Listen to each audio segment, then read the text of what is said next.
Begin with Tuesday's Guardian and this ongoing assessment of Amazon's new Lord of the Rings show, Nick. Yes, I seem to talk about this every night now. The backlash to rule them all, every controversy about the Rings of Power so far, and this is the Guardian with a very, very biased take on the controversy. So firstly, they claim that the bad reviews are a noisy minority, but then they admit that there's ugly review bombing going on, so they can't seem to decide, like, is this a minor thing from a minority, or is it actually the majority of people trying to leave reviews? Essentially, Amazon have employed people to try and weed out the bad faith. Well, they're doing a 72-hour block. 72-hour block, and then they're going through all of them, and they're going, well, they've got to let through some bad reviews, otherwise, obviously, people will just go, well, this is nonsense, you know. And the Guardian makes all these disingenuous claims, like it says here, that it's all, people don't want different race characters, and it's exactly what happened when Star Wars and House of Dragon introduced non-white characters. Of course, Lando Calrissian was played by Billy D. Williams, James Earl Jones did the voice. There was a black stormtrooper, no one had a problem with that except China.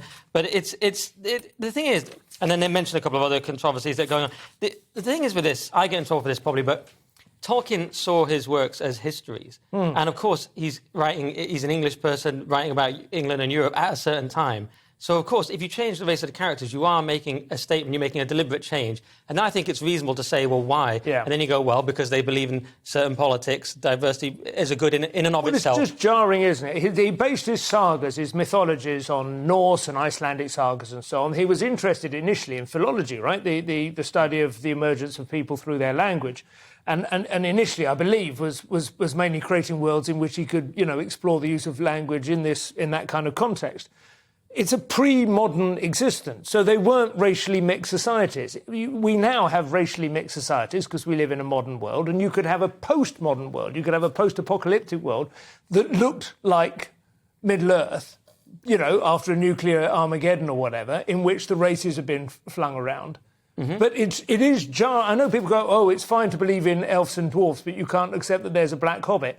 But they are. It is disingenuous. Having said all of which, I watched the first episode, and Lenny Henry was far from the worst thing about it. In fact, he was fine. I kind of coped with it pretty well. I thought the dialogue was incredibly stilted and leaden and heavy and sententious. You know, those were the problems. When they spend so much money, £500 million, I think. And well, $1 billion actually. Yeah, and if they can't get the writing right, it's mad. It's crazy. And that's one thing that American TV shows have been really good at over the years. They usually have a massive writing room. We always notice it, you know, when you compare an American sitcom to a British sitcom, right? The writing is just... The density. Yeah, exactly. I deliberately didn't watch it and watched Fellowship of the Ring again because it's a timeless, beautiful, ancient world, the West in 2001.